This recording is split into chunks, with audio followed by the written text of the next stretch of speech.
There are many ways to generate power within the martial arts, whether you're punching, you're kicking, grappling, or even throwing. One of the most overlooked ideas is called body dropping, and how its power can actually help you in a technique or in certain situations. Stay tuned, we'll talk about it.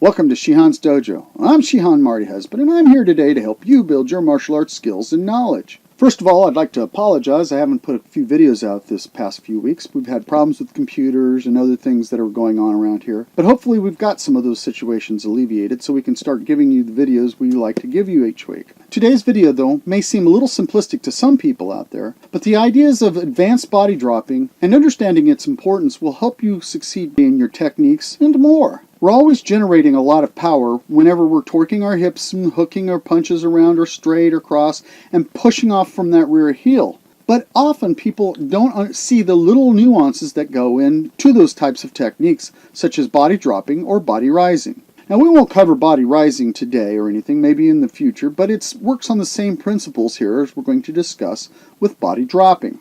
I think a lot of people out there don't understand how much force a person can generate by understanding this little principle and adding it to their own systems and styles. The first techniques we're going to be doing right here are just demonstrative actions or basically drills to help our bodies understand how to drop properly. Now, I realize these are over-exaggerations, but it will help your body to feel it, and in the end, it'll be so subtle that you will hardly even notice the body drop when it's done. This over-exaggeration just helps your muscles in them to understand what is being used and the feeling of the gravity that is taking hold when you're using these types of a technique. This gets our body to work better with locking action and dropping action together, and being able to control our body when it happens. Now, if we revert this around and look at it from the standpoint of using it on an opponent, it's still in an over-exaggerated form and just a little bit of a normal punch, you can see that the force is actually coming in at a 30 to 45 degree angle downward.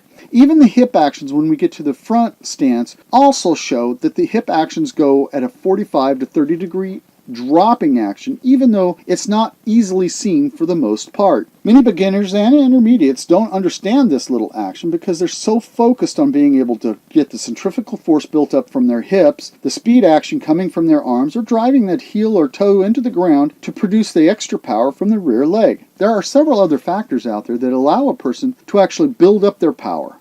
But let's stick with body dropping for now. This body dropping action will eventually become a part of the total body action that is needed to generate power. So, as within all drills, the exaggeration has to be there so you can feel it at first. Otherwise, you might not understand what your actions of your body are taking. So, whenever you're utilizing this technique, whether it's a punch or a kick, you have to exaggerate that dropping action in order to get that feeling that you need to understand.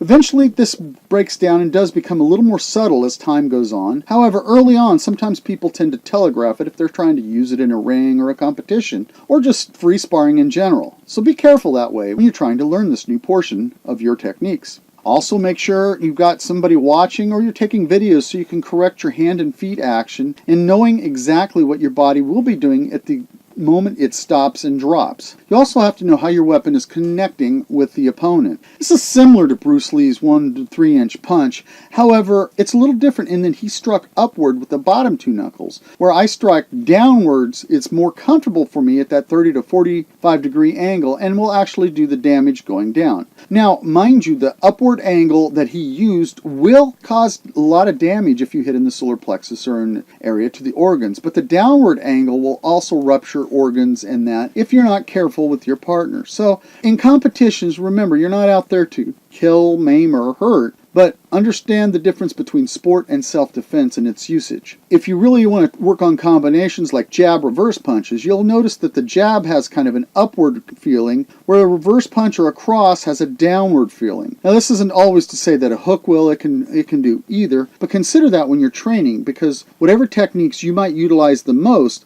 need to be examined in this format. Now, there's a lot of people out there who will say, well, this is not real self-defense. Well, of course not. This is drills. But once this is added into the actions that you're doing and you're able to do it without thought, it will be highly effective and be so useful that you'll never even know you did it until it's over with. Examine some of the great fighters out there, the boxers, some of the UFC people out there, or whatever. Check it out even in baseball. You'll notice the batter will drop down right before he swings that bat, even if it's subtle, to get that extra power and drive that leg even harder into the ground for that extra power. Watch a good boxer deliver his techniques. He will always do a little dropping, especially if he's doing a hook from the high or coming down with body drops. If he's coming in straight, well, he's losing a lot of power. And I've seen a lot of boxers out there who don't understand body dropping as well. Now, as for martial arts, I think a lot of people do understand this a little more than usual, but I don't think they explain it soon enough to beginners and intermediate people in relation to the techniques that they're doing, say for free sparring, even in kata.